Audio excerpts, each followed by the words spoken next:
What is going on, guys? Dragon here, back to more Elder Scrolls Legends, and today I'm going to be playing with this Midrange Assassin build that I made kind of quickly. It's pretty standard for the most part. We are running 3 copies of the Ruthless Freebooter, just because I think it synergizes nicely with a lot of the cards from the expansion, or just a lot of cards that were in Midrange Assassin anyway. And then we're also running 2 copies of the Clockwork Scorpion, just because it double triggers on Ruthless Freebooter. And, you know, it's just some lethal to throw in there. This is far from a complete list. It's just something I put together. I'm trying to continue to test out a lot of the new cards. So sometimes I'm throwing them in spots where they may not be ideal. Just to kind of get an idea for how they perform in different situations and different decks. Just because I think that there's more here to this expansion than people are just immediately reacting to. I don't think everything's a super... break the game card, and that's a good thing. You don't want the cards to be super broken. You want people to have to think on how to use the cards well. So that's what I'm trying to do. Not as good as everybody else, so they're probably going to do a way better job at finding some diamonds in the rough than I am, but part of, or most of the fun for me when playing these games is just trying to find new ways to build decks and use cards. So we're getting a Spell Sword matchup. I'm playing a lot of Spell Sword lately.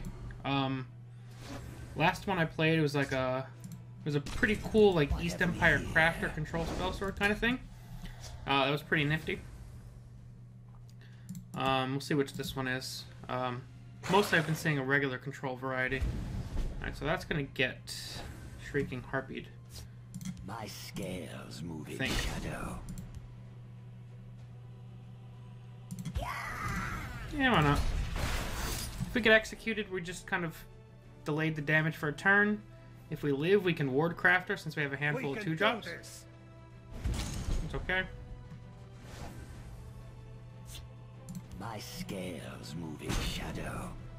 Let's draw first. Sheer Point is a good get. Careful there, friend.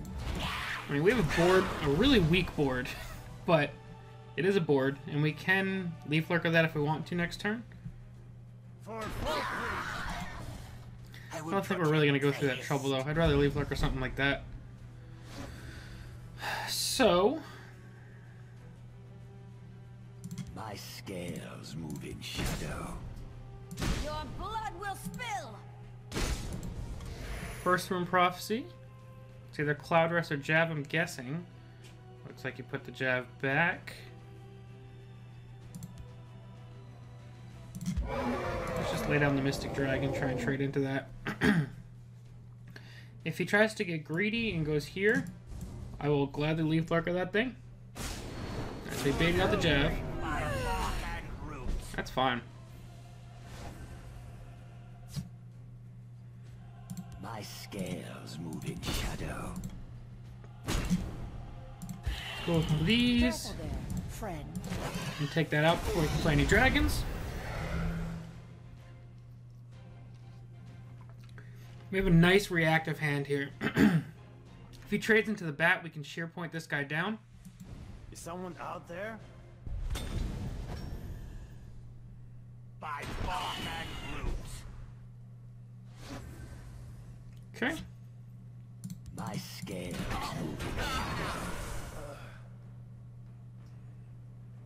Your blood will spill! Let's take control of the field lane again. Just keep kind of smashing away. Got some bigger things hitting the board now. He has a discounted dragon, but it's probably a spine. Undying Dragon. That's not a spine. It's a good combo.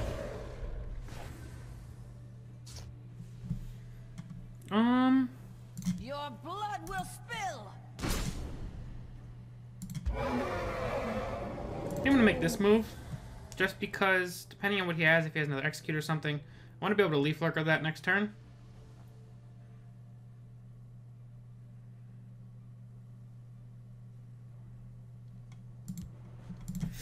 These Leaf Lurkers are really going to come in handy. It sucks that he's getting 5 health back, but we have a lot of reach in this deck. Well, not a ton, but we have Tazcad. We've got the 3 Cliff Racers. Oh, that's the worst thing.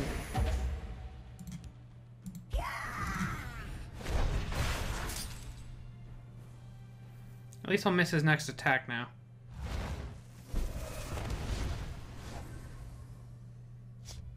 Your blood will spill.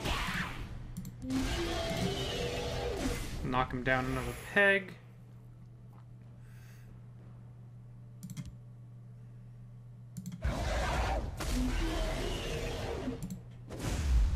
We'll bring down that guy.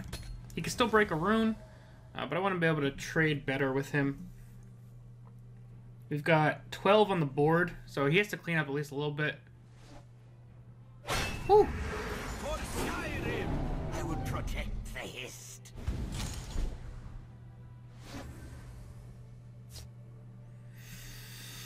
Okay, so we Viper.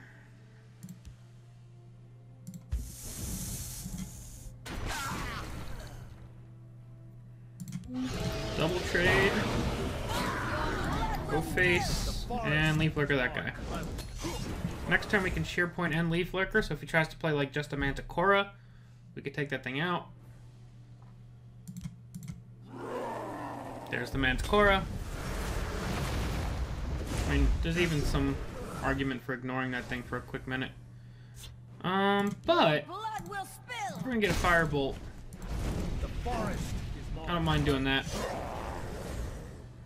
Got 6 on board. We're still a little far off. And he's at endgame where he has plenty of answers for everything. Not the worst thing.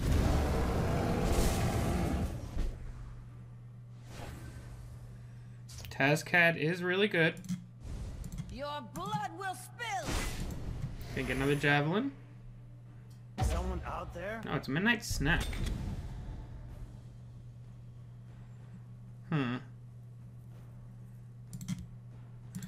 I'm not gonna play the Tazcad just yet. I want to save that for an from hand finish. Your storm is no match for mine. Alright, so maybe we're not going to get a chance to do that. Unless we hit a Prophecy creature soon.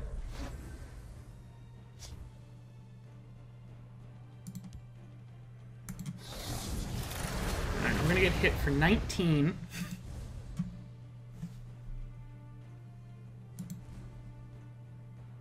Got another Javelin? Or an Execute? Oh, the second Execute from hand is really crappy.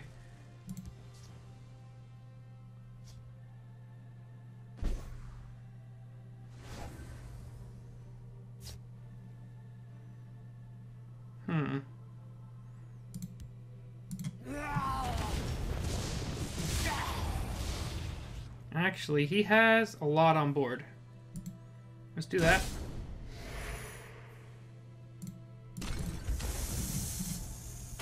You have to kill the Oda.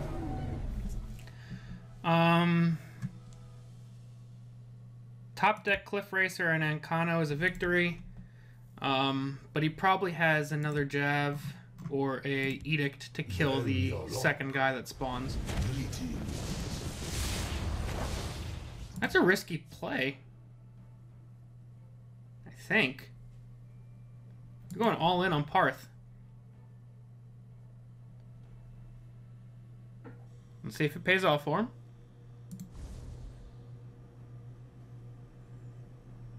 He could also have like a suppress or something in hand, I suppose. The day is yours. Oh, we're gonna take the win. So the Karth Spire Execute really wound up not doing us in, but being a surprising hit to us there. Hit to our chances. We didn't get any freebooter action going. We also did not get to use the Clockwork Scorpion at all. It hit the board and died. But Tazcad came through for us. So there's always that. He is one of our main finishers. Tazcad, Ancano, and the 3 Cliff Racers are most of our reach from hand. But that's also 23 damage right there, just on those 5 cards. Obviously, you have to draw them at the opportune times, but, you know, it's nice to have that kind of damage coming from hand. Triple Prophecy opening hand, not what we want, especially when we have like 92 drops. There's the freebooter. I wish that the Giant Bat was drawn after we play this guy.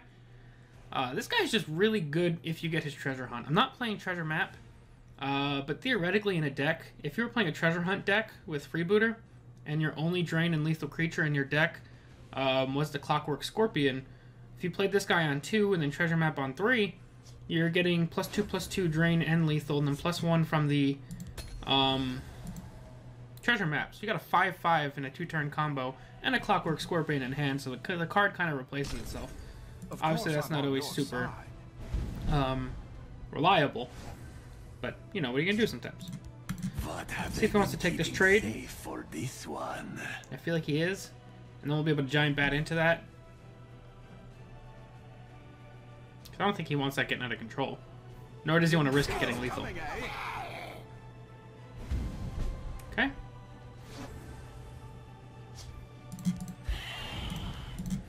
So as long as he doesn't have a curse, this is great. So we get to answer 2 of them with 1 card. But if he has a rapid shot, curse, Skaven, there's a lot of ways to ping this guy down. But hopefully he doesn't have any of them. And then we have Leaf Lurker and Sheer Point in hand, ready to start trying to do some combos coming up. Wouldn't mind getting the Brotherhood Slayer out, but we also want this guy out here because there's a bunch of cards we can draw that'll proc his thing. But we only have 2 lethal cards in the deck. The rest is Drain. Drain, we have the 3 Giant Bats, 2 now because one's dead. We have Drain from Baron Zaya. I think that might be it. So we have 4, 5, 6 different cards that proc the Freebooter.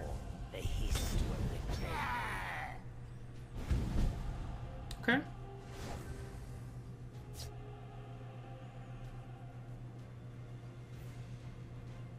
Die, Swit.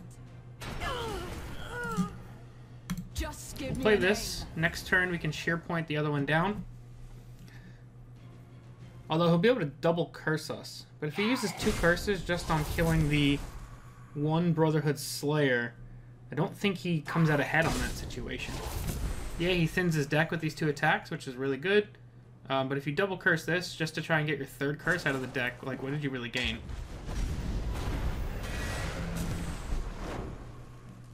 Perfect. It's nothing personal.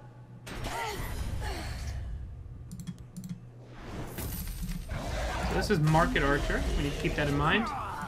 We also need to start swinging soon. Our deck wants to be a little bit aggressive, and I haven't done that at all yet.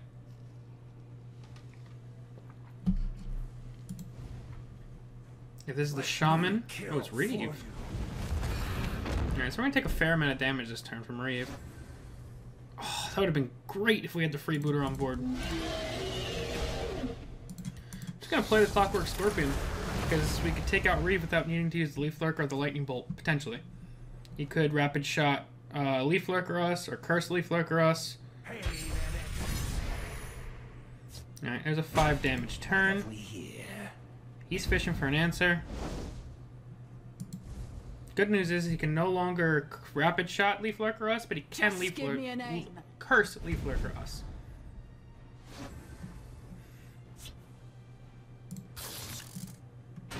Definitely taking out Reeve. Face. What have they been keeping safe for this one? Let's prevent the contract.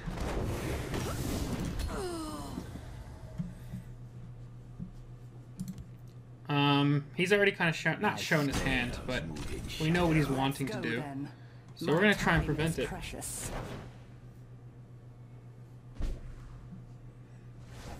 We pulled ourselves a giant bat, so he's going to get +1/+1 in drain, which is nifty. Where do we go from here? We've got some Cliff Racers to work with.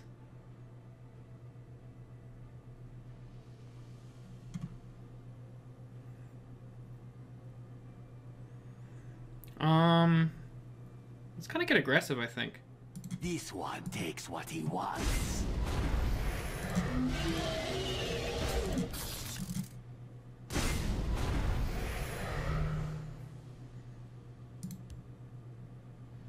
What have we here? Draw a card. Brynjolf. I think I'd rather just go for the Cliff Racer. We have another Cliff Racer and a giant bat in hand, so I'm trying to end the game. We're at 30 life. We have a really strong board. I don't think he has any way to instantly clear us. These streets are mine. That's okay. You're not going to get your extra draw. I thought about clearing that Baroness, but I think it does nothing but really help him out. He could go for the Smuggles. He doesn't have enough magicka for Smuggles. Smuggles plus a second market, though. He really wants to get rid of this lethal. It's understandable, though. If he has nothing else, we win. And the fact that he's using Nords on normal stuff is good for us, too. We have 8 on board. And he has 11 health. Now we have a little less than that on board. 4, 5, 6. We have 6 from hand, so we're still good. This one takes what he wants. Don't think he can guard both lanes from hand. A fine battle. And let's take our victory. So deck actually performed pretty well. I don't think we played... Well, the Spell Sword matchup was one that was pretty good for us to win. And the Market matchup, I think we're kind of... We have an advantage in that one. But it's nice to get those wins. And it was cool to see Freebooter work for a quick second. But that's going to be it for now, guys. Let me know what you guys think of this deck, if there's any changes you would make to it, or if there's any new cards you'd like to see me try and feature. I'm going to try and make a bunch of decks to try and test out as many new cards as possible. But yeah, that's going to be it for now. Thank you all very much for watching. I will see you guys next time.